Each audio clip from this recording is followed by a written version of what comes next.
아울러서 이제 김건희 특검도 굉장히 이렇게 서둘러서 가고 있는데 일단 검찰이 지금까지 수사한 것만 가지고도 김건희 특히 이제 건진법사를 둘러싼 의혹들은 세 가지로 짚어볼 수가 있는데 이권 개입이 하나 있고요.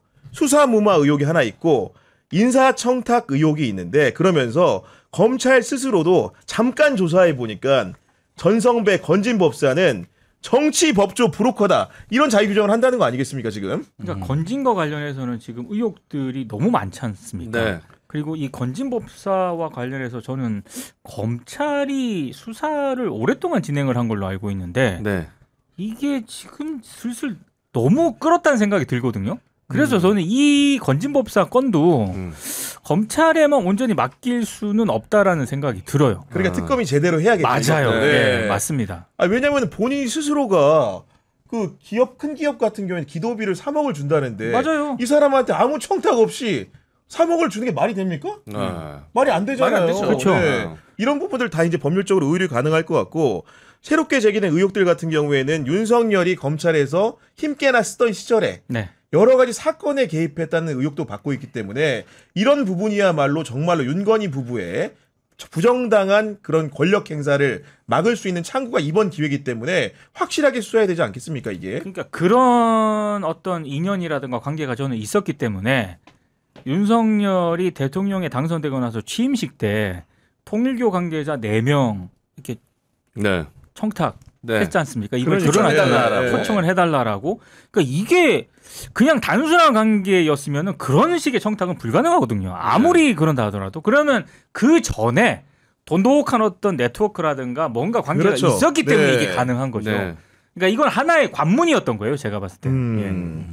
그렇기 때문에 게다가 또 뭐 그 전성배 씨 관련된 휴대전화 포렌식하는 과정에서 검찰 경찰 같은 다 나왔죠. 수사기관의 명함이 우수수 쏟아졌다고 하기 때문에 네. 이런 이 사람이 도대체 뭐라고 이런 저는- 수사기관 사람들이 만나고 저는 그 네. 검찰 뭐 여러 가지 법조인 뭐 명함이 쏟아졌기 때문에 그래서 검찰의 건진법사와 관련된 수사가 매우 더딘 속도로 진행이 됐다라고 오히려 보는 그런 거예요. 장애 요인이 있었기 때문에 네. 너무 네. 이상하거든요. 이미 건진법사와 관련해서는 숱한 의혹들, 사무실 뭐 이런 것도 다 나왔지 않습니까? 두 군데. 아니, 제가 어느 기업이라고 밝힐 수는 없는데 네. 윤석열 정부 초반에 모 기업의 전무님한테 들은 얘기가 있어요. 뭐라고 네. 얘기했냐면은 그분이 힘께나 쓰는 큰 대기업인데 네. 건진법사를 만난 것도 아니야. 아. 건진법사의 그 쉽게 얘기해서 친족 중에 누구를 같이 골프 라운지를 갔다고 하더라고. 처남이겠지. 처남은 아니었어요. 처남은 아니었는데 그 정도로 건진법사의 위세가 기업이라는 씬에서 굉장히 강렬했던 겁니다. 이 사람을 통해야만 청탁이 통한다. 네. 이런 인식이 정권 초반에 있었던 거거든요.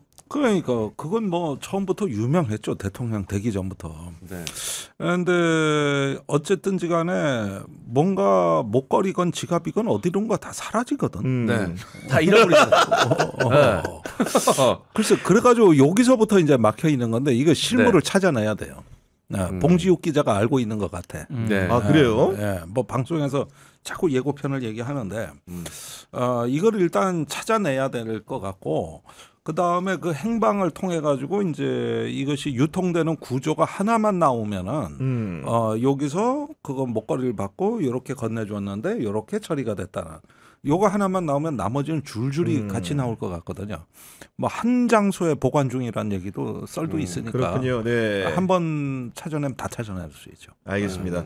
여하간 이런 수사들이 탄력을 받기 위해서도 그리고 포함해서 개혁 법안들이 잘 되기 위해서는 민주당에서 든든하게 현 정부를 지원을 해줘야 되는데 원내대표는 뽑았고 당대표 선거가 한창 진행 중인데 지난주에 또 이제 방송을 봤더니 네네. 우리 또 이제 MC 장원님이 정청래 대표 후보자님과 또 방송을 하고 있길래 또 이건 무슨 신호인가 생각이 좀 많이 들었거든요. 무슨 신호입니까 도대체? 무슨 신호입니까? 방송 나오신 거죠. 신호 없습니다. 그냥 아니 출마 거기만 선언 나오면은 뭔 일이 있어. 출마 선언했으니까 나왔고 그때만 해도 네. 박찬대 대표는 그 아직 출마 출마 선언 선언하기 전이었기 네. 때문에 이제 출마 선언을 하셨으니까 뭐 이번 주에 또 나오실 수 있겠죠. 네. 그러면 당선되려면 거길 자꾸 나가야 되는 거고. 일단 원내대표 김병기 의원이 거기 나오고 전날 거기 나오고 바로 당선했고 혼자 나와서 출연했기 약간 명당 때문에. 느낌이 생겼지 좀. 당선 명당. 그러면 그러면은 이제 몰려올 겁니다.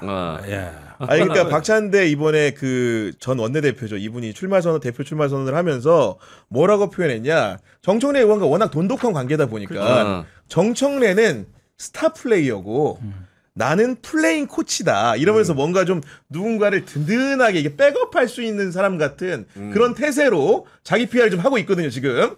오늘도 방송 여기저기 많이 나가시더라고요. 많이 나왔죠. 예, 네. 그래서 이제 본인의 이제 어필하는데 근데 약간 과열되는 그런 조짐도 좀 없지 보입니다. 않아요. 지지자들 예. 사이에서 지지자들 좀, 사이에서 네, 과열 양상이 있죠. 분명히 좀 있는 것 같더라고요. 그래서 그 정도까지 가는 거는 뭐 민주당을 위해서도 좀 바람직하지 않기 때문에 네. 예, 그런 어떤 과열 양상은 조금 정청래 뭐 법사위원장을 비롯해가지고 네. 박찬대 전 원내대표도 조금은 자제시킬 필요가 있지 않나. 예.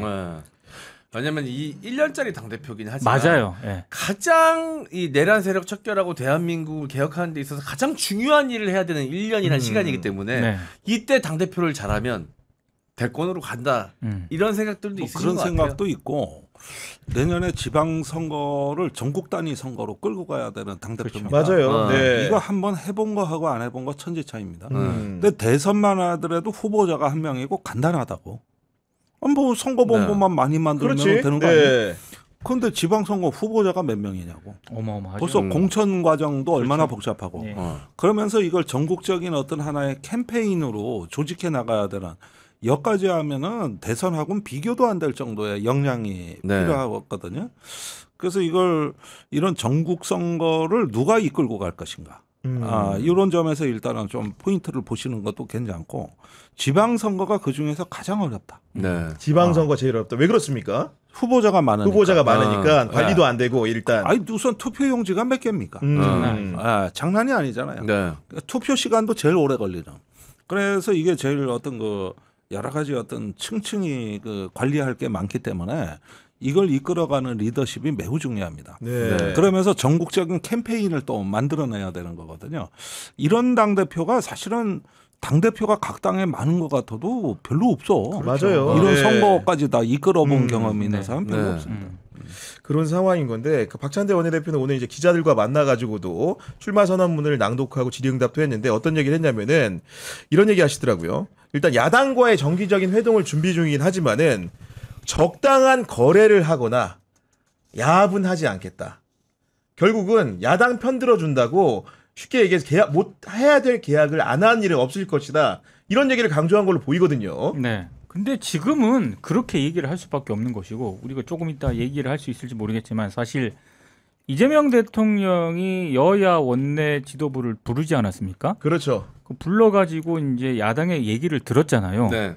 취임한 지 18일 만에 부른 겁니다. 네. 윤석열 정부와는 비교도 안 되는 그런 사안인데 근데 그때 저는 이 국힘의 신임 원내대표는 물론이고 지금 김용태 비상대책위원장도 사실은 비상대책위원장은 부르지 말자는 그런 얘기까지 있었대요. 네. 근데 이제 부르자라고 얘기를 한 건데 그 자리에서 국힘이 지금 야당 입장에서 여러 가지 내놓은 그런 발언들 김용태 비대위원장을 비롯해가지고 이게 적절했나? 여전히 이 내란의 그때 상황에서 지금 국민의힘은 거의 뭐 한보도 진전을 못 하고 있다는 생각이 들었거든요. 네. 근데 만약에 이제 단순히 여야 협치라는 그런 미명하에 새 민주당 대표가 되실 분이 이제 그런 부분과 관련해서 어느 정도 접점을 맞춘다고 국힘의 요구를 단순히 들어준다.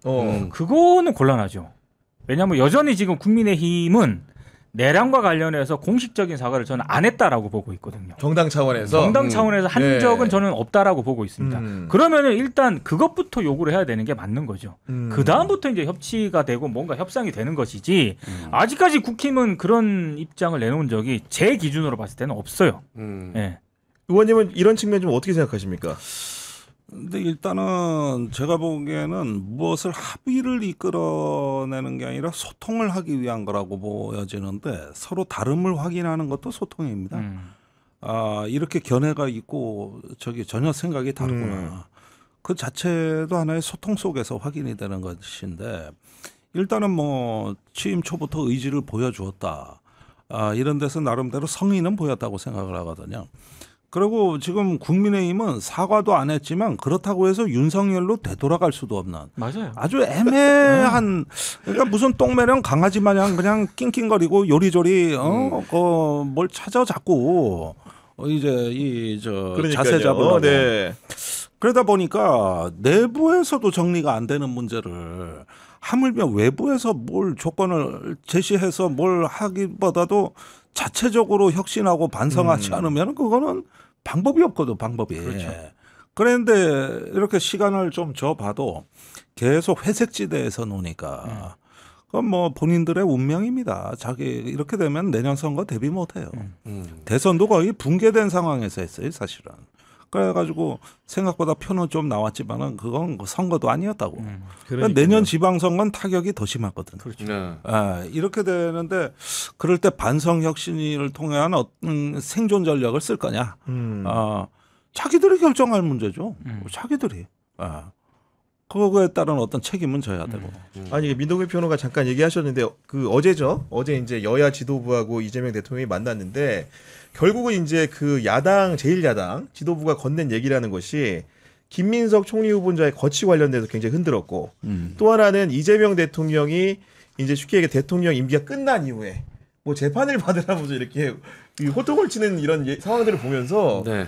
아니 자기들이 여당이고 윤석열 대통령 할 때 도대체 뭘 했으면서 이렇게 하니까 네. 정말 이해를 못하는 거 아니에요 국민들이? 그러니까 그걸 보면서 필요한 말을 했다라는 생각보다는 어떻게 저게 낯짝이 두꺼울까라는 생각이 먼저 들 수밖에 없는 발언들이었어요. 저는 그 자리에 있었지만 김용태 비대위원장을 비롯해서 국힘 새 원내대표가 네.